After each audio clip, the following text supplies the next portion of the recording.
এরপর আল্লাহ নবী এই হাদিসের মধ্যে বলেন 5 শ্রেণীর শহীদের আলোচনা করলেন। 1 নাম্বার আল মাতউন শহীদ। মহামারীতে কোনো ব্যক্তি যদি মারা যায়, প্লেগ রোগে যদি মারা যায়, ওই ব্যক্তি শহীদ হয়ে যায়। 2 নাম্বার আল মাবতুন শহীদ। পেটের রোগে যদি কেউ মারা যায়, কলেরা ডায়রিয়া হয়ে মারা গেলে ওই ব্যক্তি শহীদ। হ্যাঁ, কলেরা ডায়রিয়া, এই ব্যক্তি শহীদ 2 নাম্বার। 3 নাম্বার আল গরিক শহীদ। কোনো ব্যক্তি যদি পানিতে ডুবে মারা যায়, ওই ব্যক্তি শহীদ হয়ে যায়। 4 নাম্বার সাহিবুল হাদামি শহীদ। কোন ব্যক্তি গাছের নিচে দাঁড়ায় আছে, ডাব পরে তাল পরে মারা যায়। ছাদের নিচে দাঁড়ায় আছে, ছাদ পরে মারা যায়। কার নিচে আপনি দাঁড়িয়ে আছেন, হঠাৎ ছাদের থেকে একটা ইট আপনার মাথায়, ফুলের টপ পরে আপনার মাথায় পড়ে আপনি মারা গেলেন। আল্লাহ নবী বলেন শাহাদাতের মর্যাদা পেয়ে গেলাম। 5 নাম্বার শহীদ ফি সাবিলিল্লাহ। আল্লাহর রাস্তায় যে জিহাদ করে শহীদ হয়, ব্যক্তি শহীদ হয়ে যায়। হাদিসের শেষে আল্লাহ নবী বলেন, দুনিয়ার মানুষ তোমরা জানো, লাউ ইয়ালামুন নাস মা ফিন নিদাই ওয়াস সাফিল আউয়াল।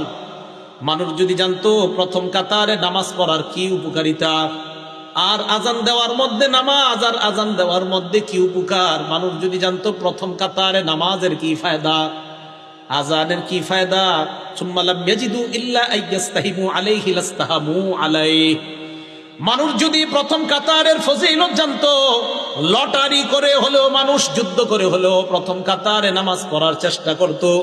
আর যদি আজানের ফজিলত জানতো, লটারি করে হলেও নিজের নাম লিস্টের মধ্যে এনে মুসলমান আজান দেওয়ার চেষ্টা করত।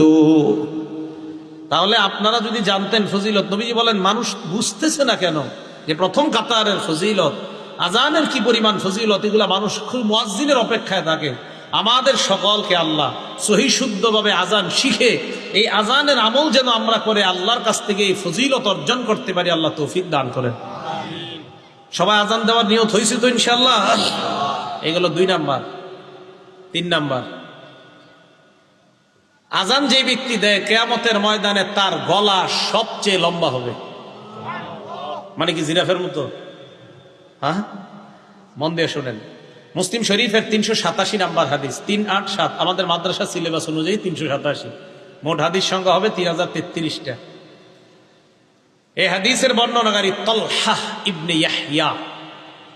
এই তলহা ইবনে ইয়াহইয়া ওনার চাচা থেকে বলেন, ওনার চাচা বলেন, কুনতু ইনদা মুআবিয়া ইবনে আবি সুফিয়ান রাদিয়াল্লাহু তাআলা আনহুমা। তলহা ইবনে ইয়াহইয়া বলেন, আমার চাচা ইমাম মুআবিয়া, আমিরে মুআবিয়ার কাছে ছিলেন। ফাজা